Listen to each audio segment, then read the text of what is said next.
દ્રશ્યો છે। અને ત્યારબાદ વાત કરીશું હવે જામનગરની। જામનગરમાં ફરી એકવાર મેઘરાજાએ ધડબડાટી બોલાવી છે।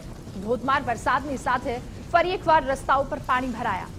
સત્યમ કોલોની રોડ, ઇન્દિરા માર્ગ અને બેડી ગેટમાં વરસાદી પાણી ભરાયા। તો જામનગરના ચંદ્રગા, નારણપર અને ચંગા સહિતના વિસ્તારોમાં પણ આજે ભારે વરસાદ રહ્યો અને તમામ જગ્યા પર રસ્તાઓ પર પાણી ફરી વળ્યા છે। સતત એક અઠવાડિયાથી ઉકળાટ અને અસહ્ય બફારા વચ્ચે જામનગર વાસીઓ જે છે તે ઉકળાટનો અનુભવ કરી રહ્યા હતા, પરંતુ આજે બપોર બાદ જોઈ શકાય છે જોરદાર વરસાદનો જે અડધા કલાક સુધી વરસ્યો હતો, જેના કારણે જોઈ શકાય છે આ સત્યમ કોલોની માર્ગ છે કે જેમાં પાણી ભરાઈ ગયા છે।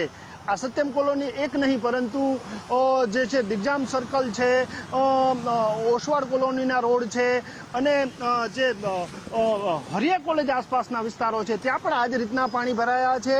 તો બેડીગેટ છે, જયશ્રી ટોકીજ છે, ત્યાં પણ આ જ રીતના પાણી ભરાયા છે।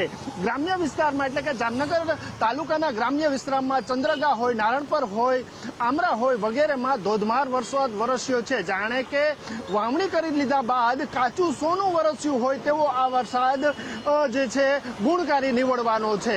હજુ પણ અસહ્ય બફારો છે, એટલે કે વાતાવરણ વરસાદી છે। આ જ વરસાદી જોર વચ્ચે વરસાદ થવાની સંભાવનાઓ છે। તો જિલ્લાના 25 પૈકીના 2 ડેમ છલકાયા છે અગાઉના વરસાદમાં। તો નવા નીર આવ્યા છે, 10 થી 12 ડેમમાં નવા નીર આવ્યા છે। હજુ પણ વરસાદી માહોલ છે, ક્યાંક વધુ વરસાદ વરસે તેવી સંભાવનાઓ છે। ત્યારે જામનગર શહેરમાં એક ઝાપટાએ પાણી કરી દીધું છે। કેમેરામેન હિરેનની સાથે નથુ આહિર, ગુજરાત ફર્સ્ટ, જામનગર।